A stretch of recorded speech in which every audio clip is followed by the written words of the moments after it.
Brenda 3 javësh ka ndodhur aq shumë zhvillime që kanë tronditur tregun dhe çmimet e mallrave kryesore ushqimore në vend, nga gripi i pulave tek salmonela e filetos së ardhur nga Brazili, janë ngjarje që kanë tronditur jetën e njerëzve, për cilat nuk po flet askush. Çmimi i vezëve është rritur me 200% dhe i mishit të pulës me 100%. Një bigerin vezësh që nuk e kapte 200 lekshin para 2 javësh, sot kushton më shumë se 450 lek, ndërkohë çdo njësi e pulës është 100% më e shtrenjtë. Bëhet fjalë për prodhime që janë pjesë e shportës ushqimore bazike të popullsisë dhe për cilat askush nuk e çan kokën. Mirë qeveria, por as opozita që bëjnë sikur vdesin për hallet e njerëzve, asnjë fjalë, asnjë protest, madje asnjë analizë në redaksitë e televizioneve të mëdha. I gjithë ky zhvillim duket u mbuluar me zhurmën e salmonelës që u kap në një ngarkesë të ardhur nga Brazili, që në të vërtetë ishte një skandal më vete.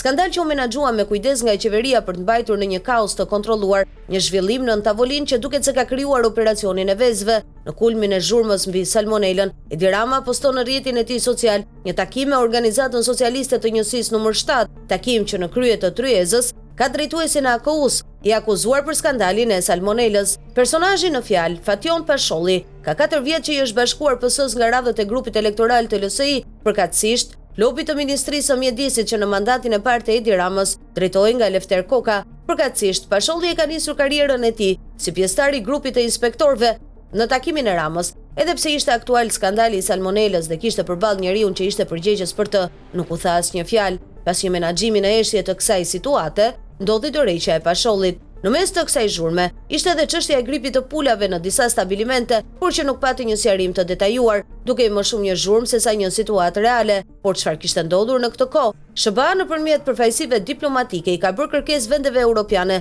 si dhe atyre ballkanike, pra edhe Shqipërisë, që të sigurojë një sasi vezësh për pashk, me që Amerika ka mungesë të madhe. Rolin e distributorit në këtë mega operacion vezësh e ka marrë rajoni i Venetos në Itali, që është edhe një nga prodhuesit më të mëdhenj të vezëve në Europë. Pikërisht në këtë kohë, kemi një porosi nga Italia që Shqipëria të furnizojë me vezë nga prodhimi i saj, e për 3 javë në doganat shqiptare nuk mbërrin asnjë kokër vezë nga importi, përkatësisht nga Veneto, nga e cila furnizohen disa rrjete supermarketesh. Shqipëria hyn kështu në një krizë magazinale vezësh, por që është krizë artificiale dhe e pagjurmuar në adresa doganore. Madje thuhet se ka një kërkesë nga lart që të çojnë vezë në Veneto sepse presidenti i rajonit ka telefonuar Edi Ramën, një barsalet që qarkullon prej 2 javësh tashmë, e si rezultat kemi një çmim alla amerikan të produktit që është kthyer në një anekdot në SBA.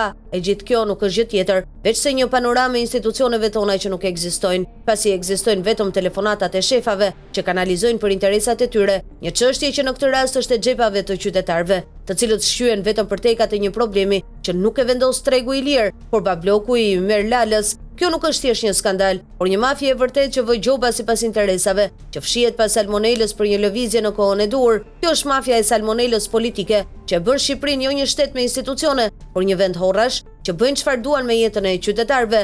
Ky është problemi i madh, jo hyrja në BE. AKU, doganat, industria nuk janë institucione, por mekanizma të një personazhi që e konsideron shtetin pronë të tijën.